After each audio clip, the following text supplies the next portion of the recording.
ఈ egg rice ఎలా చేసుడో చూద్దామా? ఎల్లిపాయ కారం ఎగ్ రైస్. రండి మరి, లేట్ ఎందుకు?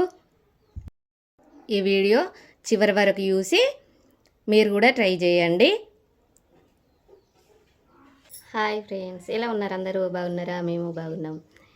ఇన్ని రోజులకు పొలం పనులు అయితే అయిపోయినాయి. నెల 15 రోజులు అయితే అవుతుంది. ఇప్పుడు ఈ రోజు నుంచి వంటలు స్టార్ట్ చేయబోతున్నా. చూడండి ఫ్రెండ్స్, చేద్దామా మరి? రండి, లేట్ ఎందుకు.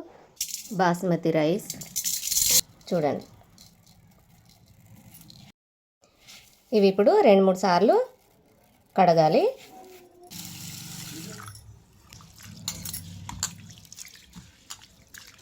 పక్కకి పెట్టేసుకుందాం. ఇప్పుడు 1కి 1.5 నీళ్ళు పోసుకోవాలి. 1కి 1.5 నీళ్ళు పోస్తున్నా. 2 చిన్నవి బగారా ఆకులు, దాల్చిన చెక్క, మరాఠీ మొగ్గ 1, అనాస పువ్వు 1, యాలకులు 4, లవంగాలు 4, 5, 6, రుచికి సరిపడా సాల్ట్ 1, పచ్చిమిర్చి. బాస్మతి రైస్ వేసుకోవాలి. మనం కడిగి ఉంచుకున్నాం కదా, అవి వేసుకోవాలి. బాగా కలిపి మూత పెట్టేసుకుందాం. చూడండి ఎంత చక్కగా ఉడికిందో, పుల్లలు అన్నం. ఇప్పుడు ఇది పక్కకి పెట్టేసుకుందాం. ఎల్లిపాయ రెబ్బలు 10 గల్ల, కళ్యామాకు,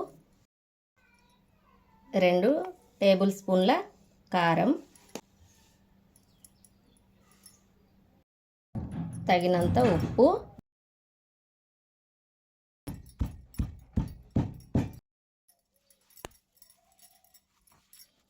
మెత్తగా దంచుకోవాలి. తగినంత ఆయిల్ పోసుకోవాలి. కొత్తిమీరలు కొన్ని, జీలకర్ర, ఆవాలు, తగినంత పసుపు, మెంతాకు.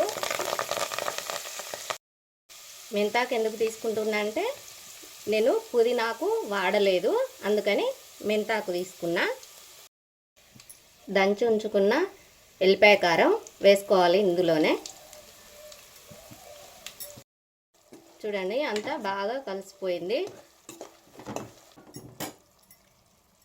ఇప్పుడు కోడిగుడ్లు కొట్టి పోసుకుందాం.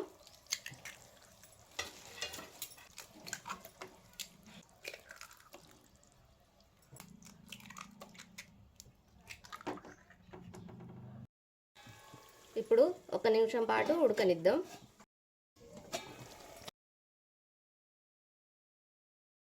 చూడండి చక్కగా ఫ్రై అయింది ఎగ్గు. ఇప్పుడు రైస్ వేసుకుందాం.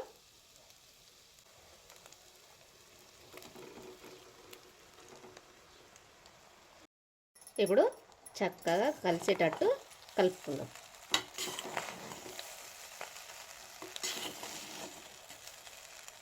నార్మల్ అన్నాన్ని కలిపినట్టయితే కలపద్దు, ఇలా అనుకుంటూ కలుపుకోవాలి. ఎందుకంటే చక్కగా కలిసిపోతుంది, అంటుకోకుండా ఉంటుంది.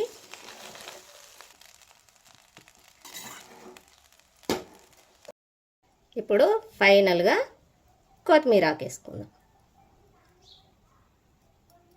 ఇప్పుడు ఒక 10-20 సెకండ్లు మూత పెట్టి మగ్గనిద్దాం.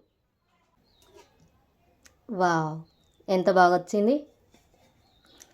ఎల్లిపాయ ఎగ్ రైస్ చాలా బాగా వచ్చింది కదండి.